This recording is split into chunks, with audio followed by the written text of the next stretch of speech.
Hello students. बच्चों, आज Hemant Semwal classes में हम अपने क्लास 10th के स्टूडेंट्स के लिए क्वाड्रेटिक इक्वेशन का जो चैप्टर है, इस चैप्टर को कंटिन्यू करेंगे। और इस चैप्टर को कंटिन्यू करते हुए हम एक क्वाड्रेटिक इक्वेशन की एक प्रॉब्लम है जो हम सॉल्व करेंगे। और हम देखेंगे कि इस प्रॉब्लम में रूट्स जो कि हमें अल्फा और बीटा दिए गए हैं, आपके सामने यहाँ एक क्वाड्रेटिक इक्वेशन मैंने मेंशन की है, 2x² - 5x + 3। This is a quadratic equation and roots of the quadratic equation are alpha and beta. When roots of the quadratic equation are given to you, then we are supposed to find the value of these parts. First part is A part, alpha square plus beta square.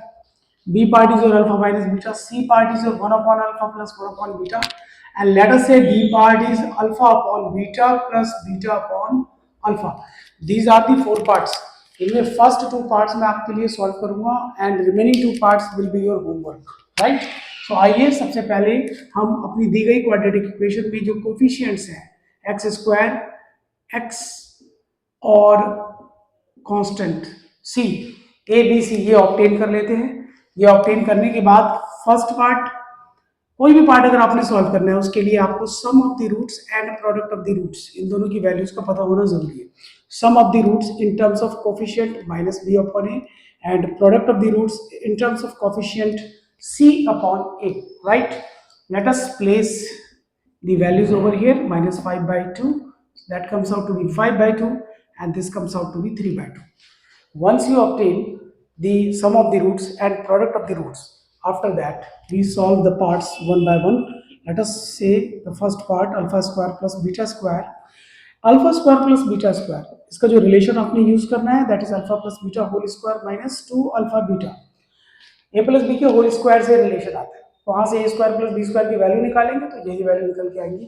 और इस relation में आप sum of the roots and product of the roots की value रखिए, 5/2 whole square minus 2 multiplied by 3/2।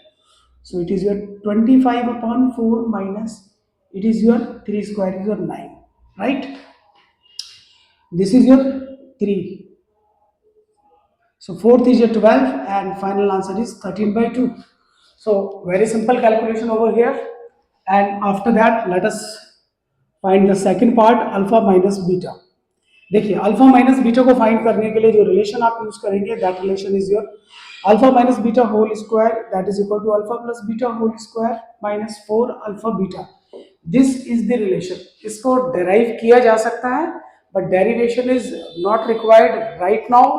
You just have to memorise this relation and using this relation after putting the values of sum of the roots and product of the roots here and simplify them, it is your 5/2 whole square minus 4 into 3/2, 25/4 minus 6, it comes out to be 1/4 and square root of 1/4 is your 1/2, right? So this is how you find the value of difference of the roots. Third part में बच्चों आपने LCM लेना है और उसके बाद sum of the roots and product of the roots की value आपने प्लेस करनी है, राइट? और अपने फोर्थ पार्ट में भी आपने एलसीएम लेके सॉल्व करना है and I think you will be able to solve C and D parts of this question. तो बच्चों आज अपनी क्लास में ये एक सिंपल और अच्छी प्रॉब्लम हमने डिस्कस की। Hope you must have understood this problem. C D part जरूर अटैम्प्ट करें, कुछ और भी डिफरेंट पार्ट्स आपको अपनी रेफरेंस बुक या एनसीईआरटी से मिले तो उन्हें अटैम्प्ट करें। तो बच्चों आज हेमंत सेमवाल क्लासेस में इतना ही रखेंगे। मिलते हैं अपनी नेक्स्ट क्लास में मोर इंटरेस्टिंग प्रॉब्लम्स के साथ। Till then good bye.